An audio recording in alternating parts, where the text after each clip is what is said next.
Okay, my name is Andy Kevin. Today I would like to explain and presentate about one part of assessing listening, the authentic listening task. As you can see on the slide, every test requires some components of communicative language ability, and no test covers them all. Similarly, with the notion of authenticity, every task shares some characteristic with target language task, and no test is completely authentic. However, the nature of a test as a sample of performance and a set of tasks with limited time frames implies an equally limited capacity to mirror all the real-world context of listening performance. There is no such thing as a communicative test, stated Buck in 2001, page 92. Beyond the rubrics of intensive, responsive, selective, and quasi-extensive communicative context described above, there are several possibilities in developing conceptual assessment that can exceed the limit of a test framework as follows. In this slide, you can see the part of several possibilities in developing conceptual assessment. There are note-taking, editing, interpretive tasks, and the last one is retelling. So I'm going to explain about note-taking. The notes become an indirect but arguably valid form of assessing global listening comprehension. The task fulfills the criteria of cognitive demand, communicative language, and authenticity. The process of scoring is time-consuming, and because of the subjectivity of the point system, it lacks some reliability. But the gain is in offering students an authentic task that mirror exactly what they have been focusing on in the classroom.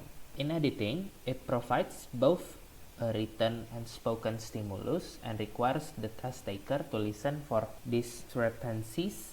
Scoring achieves relatively high reliability as there are usually a small number of specific differences that must be identified. The way the task proceeds as follows: the test taker read, test taker hear, and test taker mark. And next, we're going to learn about interpretive tasks. An interpretive task extends the stimulus material to a longer stretch of discourse and force the test taker to infer a response. There are several potential stimuli, include song lyric, poetry, radio or television, news report, an oral account of an experience. There are also test takers are then direct to interpret the stimulus by answering a few questions in open-ended form. Question might be, why was the singer feel sad? Event might have led up to the reciting of this poem, and what do you think the political activists might do next and why, and so on. This kind of task moves us away from what might traditionally be considered a test toward an informal assessment or possibly even a pedagogical technique or activity. But the task conforms to a certain time limitation, and the question can be quite specific even though they ask the test taker to use inference. While reliable scoring may be an issue, the authenticity of the interaction in this task and potential washback to the student surely give it some prominence among communicative assessment procedures. And the last one is retelling. In a related task, test taker listens to a story or news event and simply retell it or summarize it, either orally or in writing. In so doing, test taker must identify the gist, main idea, propose supporting points, and or conclusion to show full comprehension. Scoring is partially predetermined by specifying a minimum number of elements that must appear in retelling.